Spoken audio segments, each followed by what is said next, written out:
السلام عليكم ورحمة الله وبركاته ولكن جبر سيسي ماركوس maanta iyo barnaamij cusub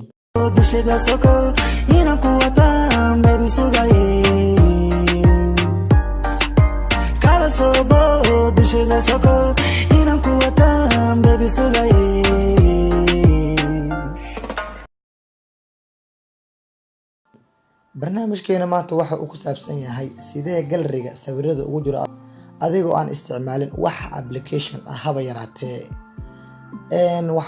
hadda مثلا waxaan rabaa inaan qariyo screenshot-ka minimahaas ayaan kaga baxaya waxaan galayaa my file meel ay ku qoran tahay my file meel ay ku qoran tahay markaan galo waxaan soo furanaysaa internal storage markaa soo furatid waxaa jirto DCIM meel ay ku qoran tahay waad ku dhufanaysaa مثلا hadda waxaan soo sheegay inaan qariyaan rabo screenshot-ka waan u jeedaa waxaa ku jiro sawirada screenshot-ka xog ayaan u tuujinayaa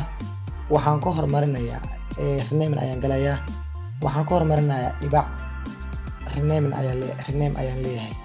hadda waa ujeedaa wax haba yaraatay jiro mala meesha waan ka soo baxayaa waxaan imaanayaa minimize hadda waxaan soo galay albumkeygii wax screenshot kuma jiro waa ujeedin meesha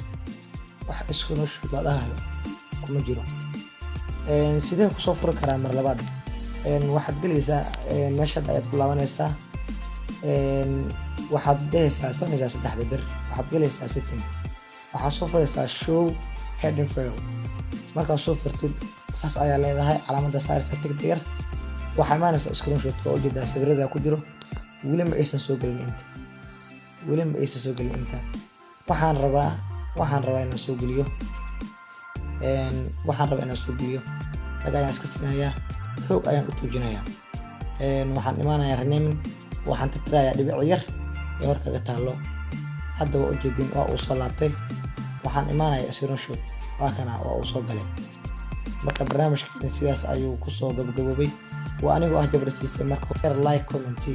wix fariin ah hoos ayaad igu soo diri kartiin anna sidaa ayaan kaga soo jawaabi doonaa assalaamu calaykum waraxmatullaahi wabarakaatuh